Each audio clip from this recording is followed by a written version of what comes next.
Presumptive nominee. And how come you say presumptive nominee at this point? Our convention is next week. After the Democratic convention, we'll be holding a convention in Houston where our delegates will decide the nominee.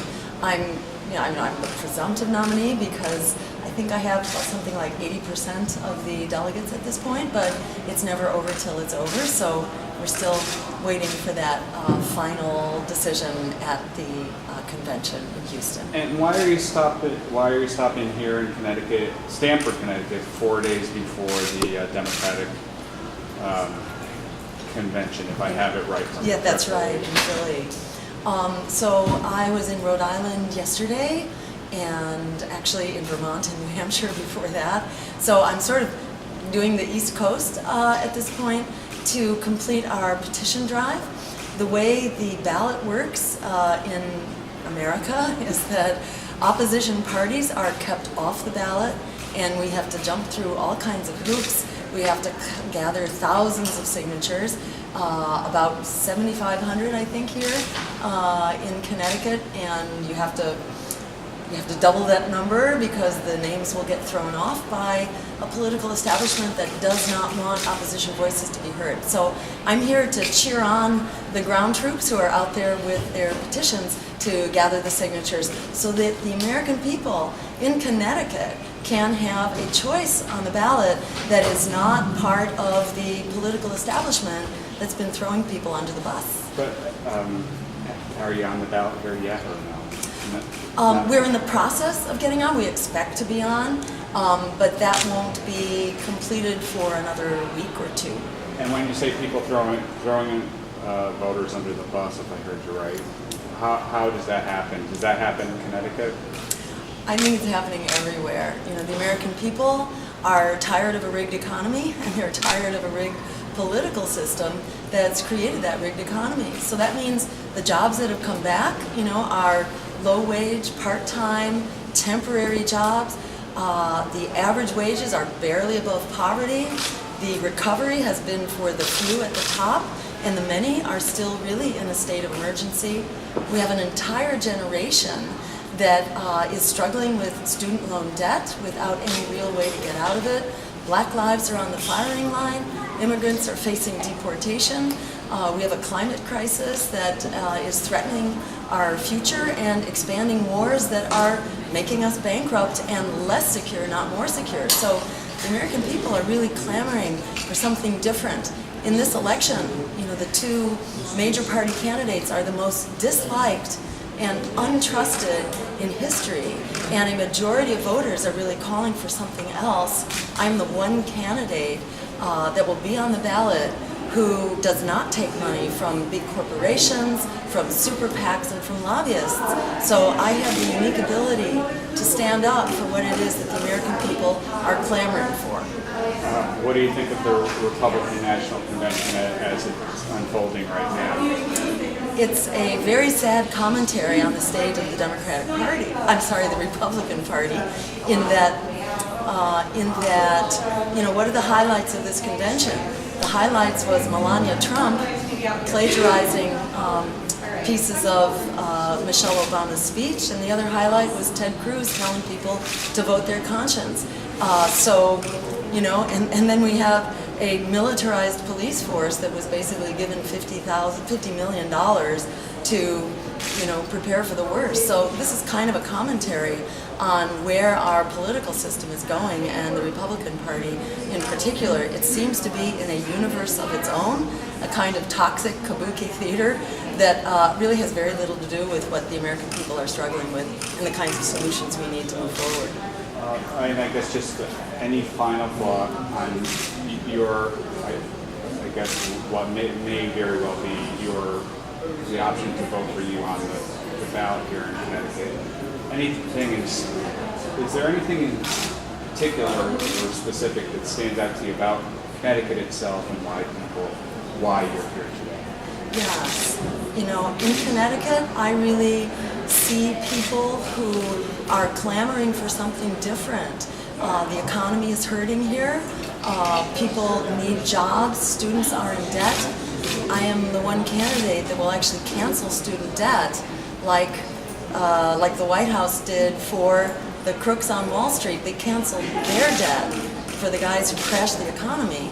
So we're saying it's time to cancel the debt for the victims of that waste, fraud, and abuse on Wall Street. So there are a lot of young people, there's some great educational institutions here in Connecticut, and there are a lot of people who are ready to stand up and say we deserve a better future, and the number of people in debt is actually the number that it takes to win a three-way presidential race. So young people actually have the power to take over this election and win it, to end debt, to make higher education free, to create an emergency jobs program that will also solve the climate crisis, to create health care and education as human rights, and foreign policy that actually makes us secure based on international law and human rights. So we have a very different way forward, and I think the people of Connecticut are really ready to lead the way.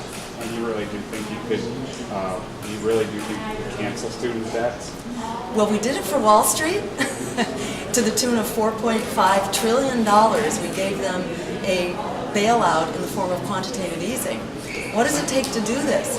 It doesn't take an act of Congress, because it's the Federal Reserve. Who appoints the chair of the Federal Reserve that could do this kind of a bailout and cancel the debt? It's actually the president who appoints the chair of the Federal Reserve.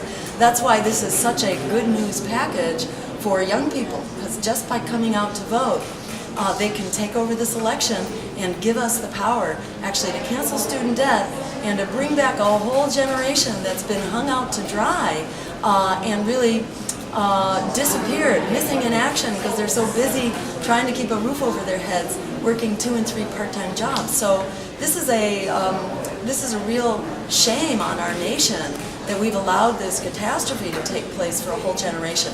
We can put an end to that, and the young people are the ones who are going to lead the way forward, not just to cancel student debt, but to recreate the economy that we need for the 21st century.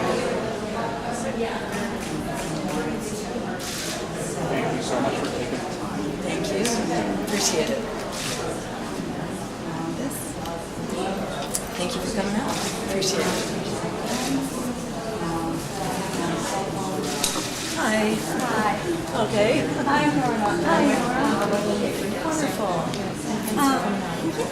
I didn't catch everything that you were here, but I heard you sort of mobilizing the young people. And I'm wondering, I've heard that you're sort of taking aim at some of the Bernie supporters after he endorsed Hillary. And I'm wondering, what you're doing here in Connecticut with that to mobilize the young people. Well, it's very interesting. On the day that Bernie gave his endorsement to Hillary, the floodgates opened for his supporters to come into our campaign, and we saw that people come pouring in really through every portal, whether it was making donations to our campaign, even before we said a word about it, because I did want to be respectful of the kind of grieving period that so many people are going through. And we found that, and I did a Facebook live stream just to affirm and to thank Bernie's campaign for this miraculous work that they had done. And I wanted to affirm for them that that work is valuable and that work doesn't have to end, and we're here to help them continue that work. And not to put pressure on, but to just affirm for people that this is not a dead end. This may be a fork in the road, but that they can keep going. And we just found people pouring in as volunteers to help our petition drive, to join in to start new local chapters of the Green Party. It was just a tidal wave that kind of hit the campaign before we had done a thing to really go out and seek it. Did you see a major influx in donations? Yes, huge. Coming in these $27 packages. We were swamped, and we're still swamped.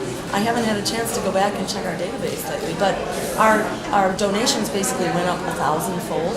1,000%. They massively increased, and our Facebook also exploded. We were adding like 5,000 likes per week until Bernie came over, and then we started adding up to 90,000 per week, from 5 up to 90. So, it was really clear that people don't want to stop. And I heard you were upset that Bernie endorsed Hillary. Is that true? No, I would have been a fool to have thought that Yeah. for a minute.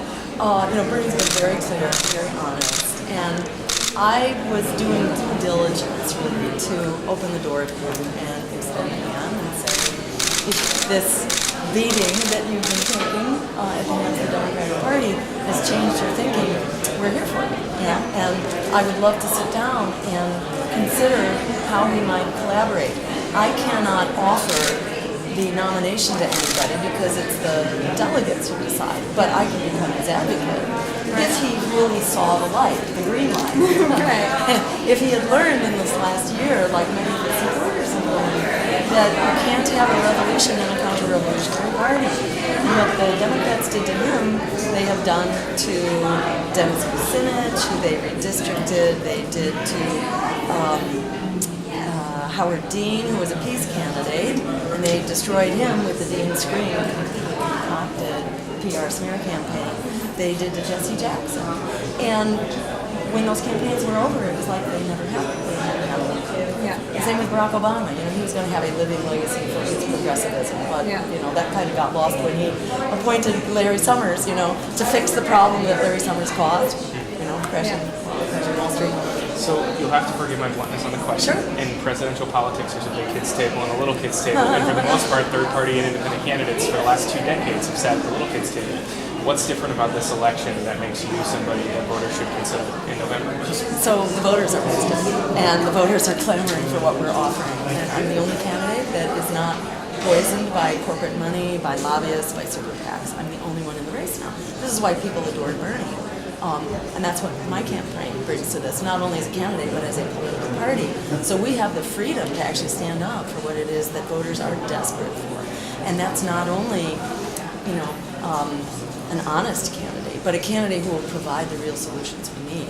And that is an emergency jobs program, because people need jobs. The jobs that have come back are lousy, low wage, and part-time. So it's an emergency jobs program that will also solve the emergency of climate change. It's canceling student debt and liberating an entire generation. It's always millennials who lead the way forward in social transformation, whether it was the civil rights movement or the anti-war movement or Black Lives Matter or anti-sweatshops or the climate justice movement. It's a younger generation stage of life to